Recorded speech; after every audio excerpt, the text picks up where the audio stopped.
Let's go over an update for Star Wars Episode 9 when it comes to writer and director J.J. Abrams. This is Mike Zero here. If you guys are new to the channel, do make sure to subscribe to see future Star Wars content. Now, as you all know, these past couple of weeks we've been learning a whole lot more about the final film in the sequel trilogy. We've learned that all the different actors and actresses are currently rehearsing for their roles and training for their roles before they begin filming in just a couple of weeks from now.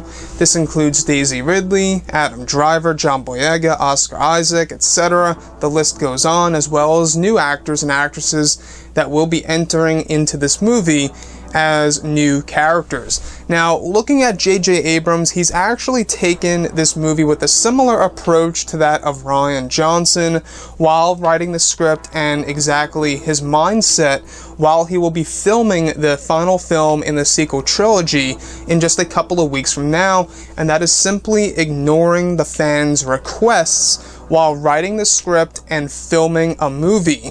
So we do know that Rian Johnson did this, and Mark Hamill kept telling Rian Johnson, you gotta listen to the fans, right? You gotta listen to the fans. And that's when Rian Johnson said, no, this is our movie, we have to focus on what we want, something around those lines. Now, J.J. Abrams took Episode 9 in a very similar approach by filtering out all of the different fan requests for Star Wars Episode 9 while he was writing the script just last fall into early 2018 when he completed it. I believe it was back in February is when he completed the script.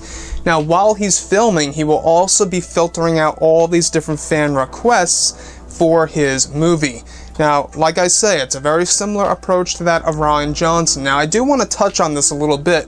I feel like that, to a degree, that a director and a writer really should listen to the fans, to a degree. Of course, you can't go crazy and listen to everybody and everything and, you know, put these, you know, crazy things into the story, but what I'm saying is, I think that a director and writer should definitely listen to what the fans want. And I think that J.J. Abrams, by implementing prequel trilogy continuity, since he filtered out fan requests, I think it's safe to say that this is something that he wanted to do on his own by combining all 9 Star Wars movies into one. Now, there's a lot of controversy when it comes to J.J. Abrams, a lot of controversy. A lot of people keep, you know, commenting this on YouTube, Facebook, Twitter, etc., on how apparently J.J. Abrams is not really good at closure when it comes to film projects or anything that's involved with, you know, a TV series or something around those lines. Any project that he is involved with, you know, there's not really great closure, and that's something that a lot of people are worried about when it comes to Episode 9, and this actually lines directly up with this big plot leak that we went over 2 months ago, that apparently Episode 9 won't give us full closure to the character of Kylo Ren and Rey, leaving open the possibility of quite possibly a Star Wars Episode 10, or maybe even an entire new trilogy featuring these characters at an older age. Now, I'm not quite sure how valid that is, but given how J.J. Abrams, you know, has, you know, had some troubles, you know, at closure when it comes to certain projects, and a lot of people are talking about that, it seems as though that something like that would line up directly and would make a ton of sense. Now, listen, I think that there must be some form of closure when it comes to Kylo Ren and Rey as these two characters that are interacting with each other in this movie. I think that something really has to happen that'll actually end Episode 9 in a specific way, and I'm not quite sure where things are going to go, because JJ, he started everything off at The Force Awakens. You saw all these little things that he put into his movie that were disregarded in The Last Jedi by Rian Johnson because, well, Rian said he couldn't really quite find the time for it all, especially when it came to the Knights of Ren.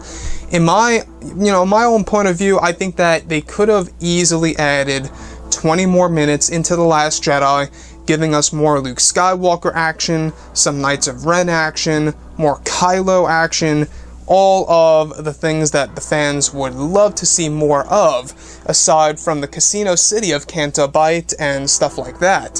So, looking at Episode 9, I do still have my hopes for this movie. I do still have faith in this franchise, at the very least, ending on a good note and in a satisfying way. But do I have doubts deep down inside me? Yes, a little bit. I will say, because of J.J. Abrams, and I've been hearing about his track record when it comes to closure, and how he's not necessarily great at closure, apparently.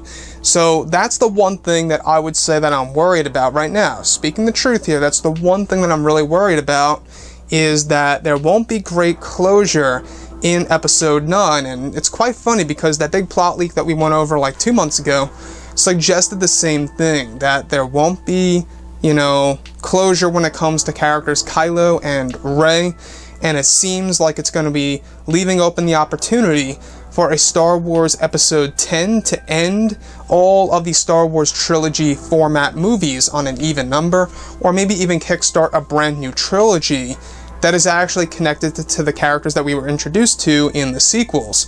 So, I don't know how you guys feel about JJ and filtering out fan requests and ignoring the fans, much like Rian Johnson did. How do you feel about that? And how do you also feel about JJ's track record when it comes to closure? Drop a comment below, let me know what you think about that, and if you guys did enjoy the content for today, do make sure to drop a thumbs up on this video to support the channel. I thank you all so very much for the kind support, and I'll catch you guys next time.